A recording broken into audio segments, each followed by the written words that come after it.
Hello students. सो अज का जिहड़ा अपना टॉपिक हैगा जी वो हैगा profit and loss.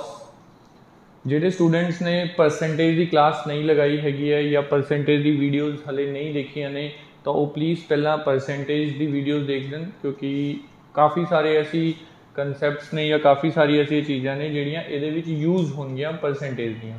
Profit loss चलदा ही परसेंटेज के बेस ते हैगा। ओके, सो आपां स्टार्ट करते हैं जी। कुछ इंपॉर्टेंट टर्म्स जिमें कि तुसीं देख सकते हो, कॉस्ट प्राइस।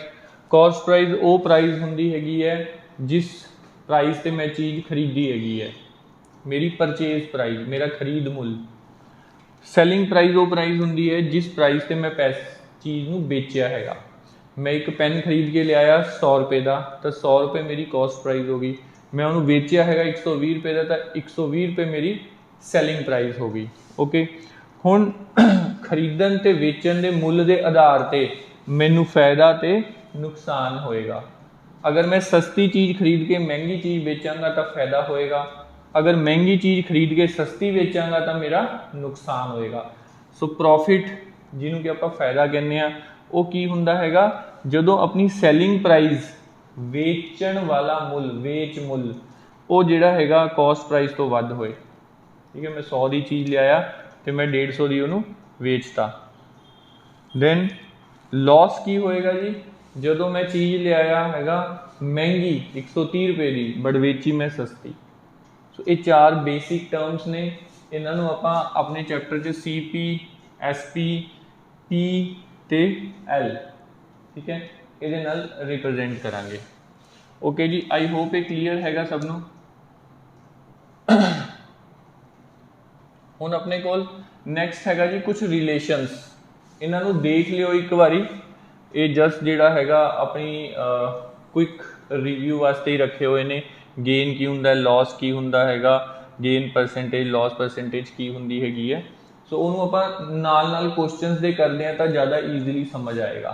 ठीक है, जदों भी आप परसेंटेज गेन या लॉस नाल डील करना हुंदा हैगा तो आपने परसेंटेज दे विच करना हुंदा हैगा। जिहड़े आपां नूं क्वेश्चनस आंदे ने जी वो परसेंटेज की फॉर्म च आंदे ने। सो जिहड़ा भी मैनू गेन होएगा या मैनू लॉस होएगा, फायदा या नुकसान होएगा, वो हमेशा एक गल याद रखनी है, कॉस्ट प्राइस के उत्ते होएगा।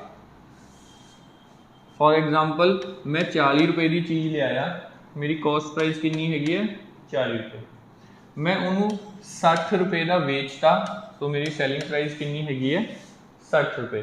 तो हुण अगर ये कोई कहता है कि फायदा या नुकसान कड्डो तो आप किवें कड्डांगे। पहली गल तो इनू देख के पता लग रहा है कि ये आपां प्रॉफिट हो रहा है। प्रॉफिट किन्ने रुपये का हो रहा है, P कितना हैगा, P हैगा 20।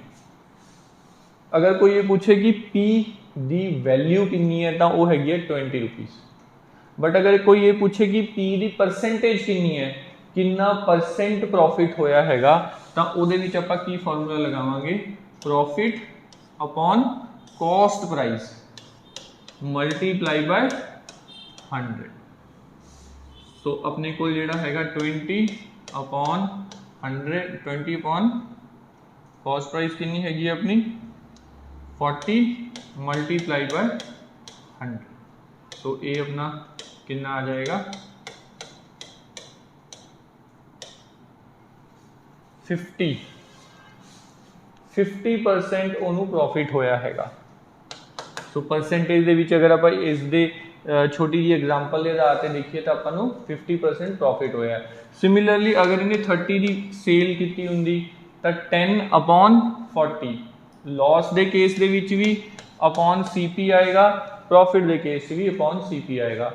जब तक तुहानू क्वेश्चन दे विच ना कहा गया होवे कि तुसी परसेंटेज कड्डो प्रॉफिट दी, परसेंटेज कड्डो लॉस दी, but according to selling price, अगर ये तुहानू क्वेश्चन च कहा होया हैगा तो तुसी अकॉर्डिंग टू सैलिंग प्राइस कढ़ना है। अदरवाइज हमेशा ही प्रॉफिट ते लॉस कॉस्ट प्राइस के अकॉर्डिंग कढ़े जाते हैं। ठीक है जी, आई होप इत्थे तक क्लीयर है। सो आप एक छोटा जा एग्जाम्पल देखते हैं, ये की कह रहा है, an article is bought for ₹675 and it was sold for ₹900। Find the gain percent. बिल्कुल सिंपल, जिवें हुनी एक एग्जांपल लीती है ऐसा ही क्वेश्चन है। सैलिंग प्राइस ज़्यादा हैगी है कॉस्ट प्राइस तो, सो क्लीयरली ਆਪਾਂ ਨੂੰ प्रॉफिट हो रहा है। प्रॉफिट कितना हो रहा है जी ਆਪਾਂ ਨੂੰ 900 माइनस 675, सो ये कितना हो गया 225।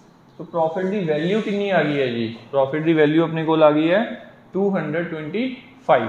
बट आपां की करना है gain percent, profit percent. So profit percent का की फॉर्मूला होता है P अपॉन CP इंटू 100। ਜਦੋਂ भी अपना ये परसेंटेज ਦੇ ਵਿੱਚ ਵੀ मैं ਦੱਸਿਆ ਸੀ कि ਜਦੋਂ भी अपना आंसर परसेंट ਚ ਆਏਗਾ ਤਾਂ ਆਪਾਂ ਹਮੇਸ਼ਾ 100 ਨਾਲ ਮਲਟੀਪਲਾਈ ਕਰਾਂਗੇ। ਜਦੋਂ परसेंट ਦਿੱਤਾ ਹੋਏਗਾ ਤੇ ਉਹਨੂੰ ਆਪਾਂ ਨੇ ਯੂਜ਼ ਕਰਨਾ ਹੈ ਤਾਂ ਆਪਾਂ 100 ਨਾਲ डिवाइड करांगे। सो अपने को इतने आंसर कितना आ जाएगा जी 225 upon 675 multiply by 100। So this is 1/3 into 100। So 1/3 is 33 1/3%। That means profit कितना होया अपन 33 1/3%। क्लियर है जी? ये सिंपल जी एग्जाम्पल सीगी। Let's take another example. हुण इस हौली हौली आप थोड़ा बेस बिल्ड करांगे, दैन आप थोड़े जे अच्छे लैवल के क्वेश्चंस करांगे। ये थोड़े इनिशियल लैवल के क्वेश्चन ने, बिल्कुल जिन्हें स्टूडेंट ने फर्स्ट टाइम करना हैगा ताकि उन्होंने ये क्लीयर होए कि आप की कर रहे हैं। ठीक, पेपर दे विच अजकल के टाइम पे इन्ने ईजी क्वेश्चंस नहीं आते। सम हाउ अगर आ गए तो तुसी एटलीस्ट एक क्वेश्चन कर सकते हो। चलो, Divya made a profit of 25% when selling a salwar kameez at ₹4,000. Find the cost price of the same dress. ਹੁਣ ਇਸ ਦੇ ਵਿੱਚ ਕੀ ਦਿੱਤਾ ਹੋਇਆ ਤੁਹਾਨੂੰ, ਪ੍ਰੋਫਿਟ ਦੀ ਪਰਸੈਂਟੇਜ ਦਿੱਤੀ ਹੋਈ ਹੈ। ਕਿੰਨਾ ਦਿੱਤਾ ਹੋਇਆ 25%। ਦੈਨ ਸੈਲਿੰਗ ਨੈਕਸਟ ਚੀਜ਼ ਕੀ ਦਿੱਤੀ ਹੋਈ ਹੈ, selling price. Selling price is 4000। ਤੁਸੀਂ ਕੀ ਕੱਢਣੀ ਹੈਗੀ ਹੈ ਜੀ, ਕੋਸਟ ਪ੍ਰਾਈਸ। ਸੋ जिन्होंने स्टूडेंट्स ने परसेंटेज की क्लास लगाई हुई है उन्होंने पता है कि मल्टीप्लाइंग फैक्टर आप किमें करते हैं। जो अपने को प्रॉफिट होंगे, मतलब फायदा होंगे, वैल्यू उपर जाती है तो वो मल्टीप्लाइंग फैक्टर किमें आता है। जो वैल्यू नीचे जाती है तो मल्टीप्लाइंग फैक्टर किमें आता है। सो 25% प्रॉफिट के केस अपना मल्टीप्लाइंग फैक्टर 1.25 हो जाता है। अगर ये बारे नहीं आइडिया तो साड़ी परसेंटेज की वीडियो एक बार देख लो, ਉਹਦੇ ਵਿੱਚ ਤੁਹਾਨੂੰ ਇਹ ਮਲਟੀਪਲਾਈਂਗ ਫੈਕਟਰ ਕਲੀਅਰ ਹੋ ਜਾਏਗਾ। ਸੋ ਇਹਦੇ ਵਿੱਚ ਆਪਾਂ ਇੱਕ ਫਾਰਮੂਲਾ ਯੂਜ਼ ਕਰਦੇ ਹਾਂ, selling price is equal to multiplying factor multiply by cost price. ਇਹ ਫਾਰਮੂਲਾ ਲਿਖ ਲਿਓ ਜੀ, ਇਹ ਫਾਰਮੂਲਾ ਯਾਦ ਕਰ ਲਿਓ ਬਿਕੋਜ਼ ਇਹ ਬਹੁਤ ਵਾਰ ਯੂਜ਼ ਹੋਏਗਾ। ਨੋਇੰਗਲੀ ਔਰ ਅਨਨੋਇੰਗਲੀ ਆਪਾਂ ਇਹ ਬਹੁਤ ਵਾਰੀ ਯੂਜ਼ ਕਰਾਂਗੇ। ਸੋ ਸੈਲਿੰਗ ਪ੍ਰਾइस कितनी ਦਿੱਤੀ ਹੋਈ ਹੈ 4000, multiplying factor is 1.25। So cost price कितनी आ जाएगी थोड़ी 4000 अपॉन 1.25। सो इनू जो तुसी सॉल्व करोगे थोड़ा जो आंसर हैगा दैट विल बी 3200। ओके जी, आई होप इन्ना क्लीयर है स्टूडेंट्स नू।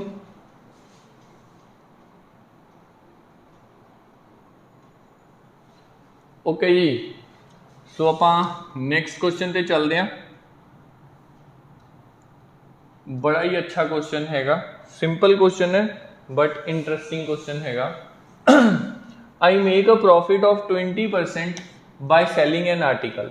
मैनू 20% का फायदा होया जो मैं एक आर्टिकल सेल किया। ना तो कॉस्ट प्राइस दसी है ना सैलिंग प्राइस दसी है। Okay, let's move.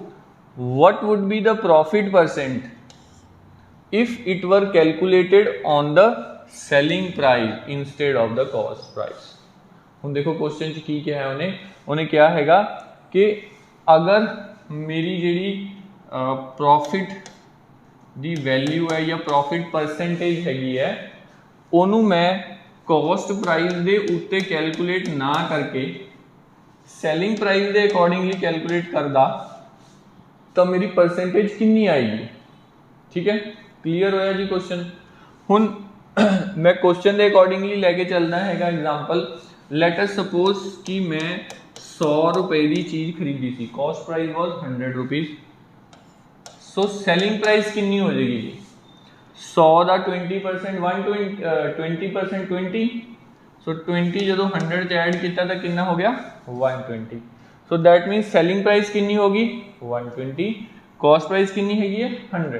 ठीक है, हुण इहदे विच गेन कितना हो रहा 20।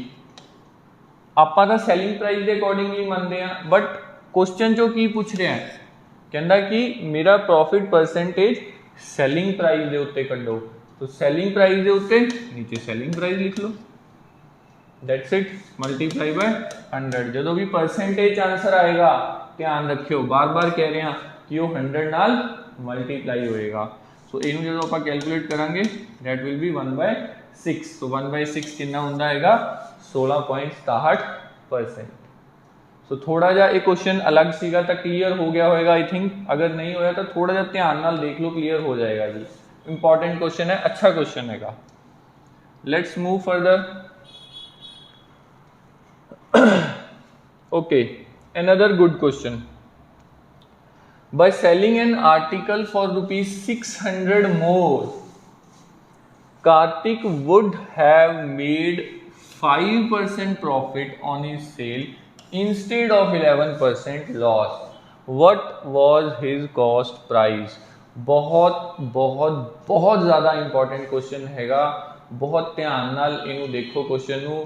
ये क्वेश्चन बहुत बारी रिपीट होया एग्जाम्स दे विच, बहुत अच्छा क्वेश्चन हैगा ते इस टाइप के क्वेश्चन अक्सर रिपीट होंदे ने अपने पेपर्स दे विच। ठीक है जी, सो आप लॉजिक समझते हैं की दिता होया हैगा ते किवें चलना है आपां ने। सब तो पहली चीज़ तो कढ़ना की है cost price. Okay, cost price के लिए तुहानूं सैलिंग प्राइस, प्रॉफिट या गेन एक पता होना चाहिए। आपां देखिए की दिता हैगा, by selling an article for rupees 600 more, जिन्ने का भी उन्हें बेचिया सीगा सानू नहीं पता, वी डोंट नो, लेकिन की पता है कि अगर उस वैल्यू तो 600 रुपये होर ज़्यादा बेचदा तो की होना सीगा, तो कार्तिक नू 5% का प्रॉफिट होना सीगा, प्लस 5% प्रॉफिट होना सीगा इंस्टेड ऑफ 11% लॉस। किते तो उन्होंने 11% लॉस हो रहा है, वो नीचे ये मान लो जीरो है। अगर मैं 100 रुपए की चीज़ लैके 100 रुपए की बेच दाँगा तो नो प्रॉफिट नो लॉस, उन्होंने आप कंडीशन कहने नो प्रॉफिट नो लॉस। सो मान लो एक कंडीशन है नो प्रॉफिट नो लॉस, किते तो 11% नीचे आ, किते 5% ऊपर आ गया। ठीक, ये किदे करके आया, ये मैं वो 600 करके आया, उस 600 करके मेरी परसेंटेज का डिफरेंस कितना आ गया, 11 नीचे सीगा 5 ऊपर आ गया। सो 11 प्लस 5 कितना हो गया जी 16%। सो सिंपल जी चीज़ है, 16% ऑफ कॉस्ट प्राइस वो कितना दिता होया आपां नूं 600, दैट्स इट। इस 600 करके मैं 16% हिल गया अपनी जगह तो 16% ऊपर नूं आ गया। सो ਇਹਦਾ मतलब की है कि ਜਿਹੜੀ अपनी कॉस्ट प्राइस है ਉਹਦਾ 16% ਜਿਹੜਾ ਹੈਗਾ ਉਹ 600 ਹੈਗਾ। सो इथों मेरी कॉस्ट प्राइस की वैल्यू आ जाएगी 600 बटा 16 इंटू, ओके जी। सो ये तो तुसी आंसर कर दोगे, दैट विल बी 3750। बहुत अच्छा क्वेश्चन सीगा, बहुत वधिया क्वेश्चन सीगा। इस तरह के क्वेश्चन काफ़ी रिपीट होंगे ने। थोड़ा जा ये आप चेंज करते हैं, लेट अस सपोज कि पेपर दे विच ना ये दोनों चीज़ां सेम आ जान। हुण तां प्रॉफिट लॉस आया है, जदों भी प्रॉफिट ते लॉस आए भी 5% प्रॉफिट हो रहा सी 10% लॉस की बजाय, 10% प्रॉफिट हो रहा सी 20% लॉस की बजाय, तो चुप करके दोनों को ऐड करो, जिन्ना परसेंट आया वो परसेंट उहदा होएगा। ठीक है, बट अगर दोनों प्रॉफिट आ गए, उन्होंने कहा कि 5% प्रॉफिट हो रहा सी इंस्टेड ऑफ 10% प्रॉफिट, या 10% लॉस हो रहा सी इंस्टेड ऑफ 20% लॉस। तो दोनों अगर सेम आ गए तो प्रॉफिट प्रॉफिट या लॉस लॉस, तो इस केस दे विच आपां की करांगे, इस केस दे विच आपां माइनस करांगे। लेट अस सपोज कि ए वैल्यू हैगी 5% प्रॉफिट एंड ए वैल्यू हैगी 10% प्रॉफिट, 11% प्रॉफिट सॉरी। सो इस केस दे विच आपां 11 माइनस 5 इक्वल टू 6 करांगे। That means 6% of cost price is equal to 600। ठीक है जी, ये क्लीयर हैगी है ना साਰਿਆਂ ਨੂੰ चीज़। अगर नहीं क्लीयर कोई गल नहीं, दोबारा ਇਹਨੂੰ देखो। अगर फिर भी नहीं होंगी तो ਤੁਸੀਂ ਸਾਨੂੰ ਜਿਹੜਾ ਹੈਗਾ कमेंट ਦੇ ਵਿੱਚ ਦੱਸ ਸਕਦੇ ਹੋ कि सर ये नहीं क्लीयर होया, ਅਸੀਂ किसी होर तरीके ਨਾਲ क्लीयर ਕਰਨ ਦੀ कोशिश करांगे। ठीक, बट बहुत इंपॉर्टेंट टाइप हैगी है। ओके जी, सो नैक्सट पार्ट ਦੇ ਵਿੱਚ ਆਪਾਂ कंटिन्यू करांगे अगे। ठीक है जी, ओके।